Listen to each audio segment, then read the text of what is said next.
Tonight is a particular honor for me because, let's face it, my presence on this stage is pretty unlikely. My father was a foreign student, born and raised in a small village in Kenya. He grew up herding goats, went to school in a tin roof shack. His father, my grandfather, was a cook, a domestic servant to the British. But my grandfather had larger dreams for his son. Through hard work and perseverance, my father got a scholarship to study in a magical place, America, that shone as a beacon of freedom and opportunity to so many who had come before. While studying here, my father met my mother. She was born in a town on the other side of the world, in Kansas.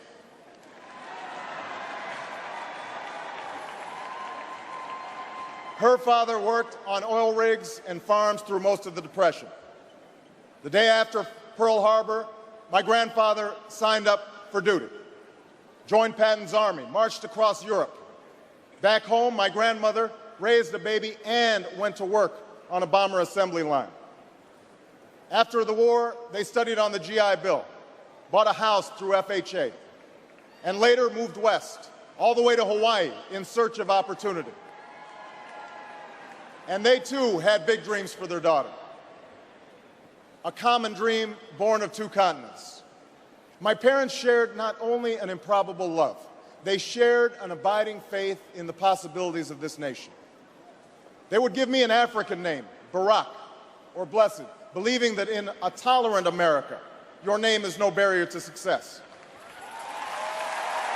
They imagined me going to the best schools in the land, even though they weren't rich, because in a generous America, you don't have to be rich to achieve your potential. They're both passed away now. And yet I know that on this night, they look down on me with great pride. They stand here, and I stand here today, grateful for the diversity of my heritage, aware that my parents' dreams live on in my two precious daughters.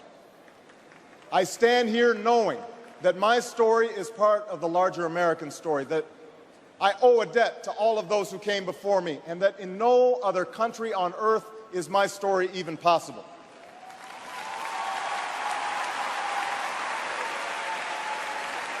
Tonight, we gather to affirm the greatness of our nation, not because of the height of our skyscrapers or the power of our military or the size of our economy.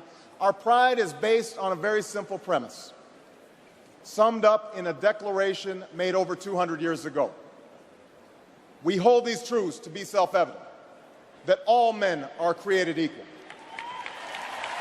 that they are endowed by their Creator with certain inalienable rights, that among these are life, liberty, and the pursuit of happiness. That is the true genius of America. A faith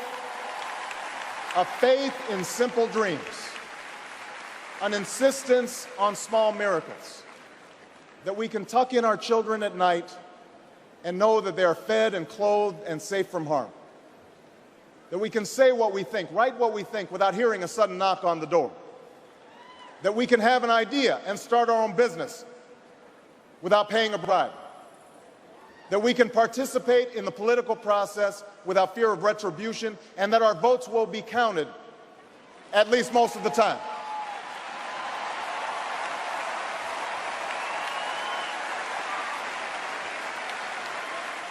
This year, in this election, we are called to reaffirm our values and our commitments, to hold them against a hard reality, and see how we're measuring up to the legacy of our forebears and the promise of future generations.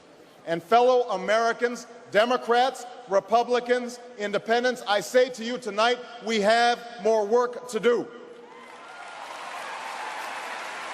More work to do for the workers I met in Galesburg, Illinois, who are losing their union jobs at the Maytag plant that's moving to Mexico, and now are having to compete with their own children for jobs that pay $7 an hour. More to do for the father that I met who was losing his job and choking back the tears, wondering how he would pay $4,500 a month for the drugs his son needs without the health benefits that he counted on. More to do for the young woman in East St. Louis, and thousands more like her, who has the grades, has the drive, has the will, but doesn't have the money to go to college. Now, don't get me wrong. The people I meet in small towns and big cities, in diners and office parks, they don't expect government to solve all their problems. They know they have to work hard to get ahead, and they want to. Go into the collar counties around Chicago, and people will tell you they don't want their tax money wasted by a welfare agency or by the Pentagon.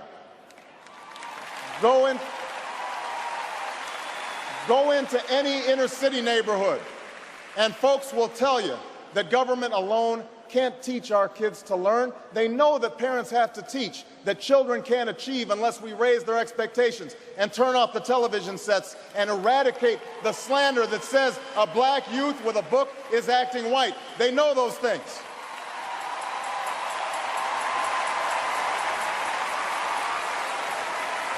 People don't expect government to solve all their problems. But they sense deep in their bones that with just a slight change in priorities, we can make sure that every child in America has a decent shot at life, and that the doors of opportunity remain open to all. They know we can do better, and they want that choice. In this election, we offer that choice. Our party has chosen a man to lead us who embodies the best this country has to offer, and that man is John Kerry.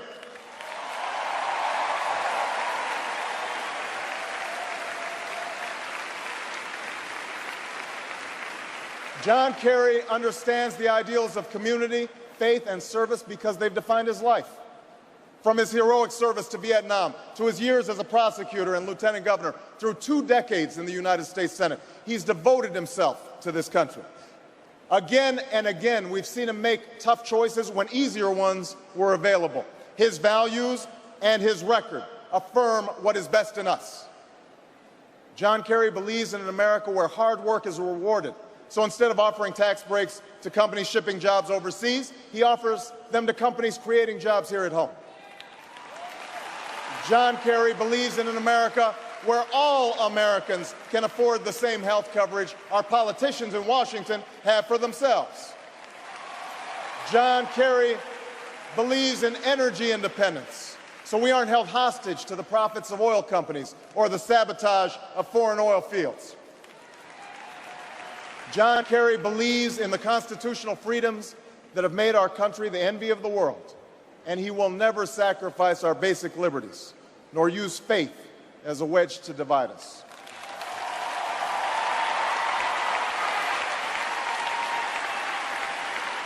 And John Kerry believes that in a dangerous world, war must be an option sometimes, but it should never be the first option.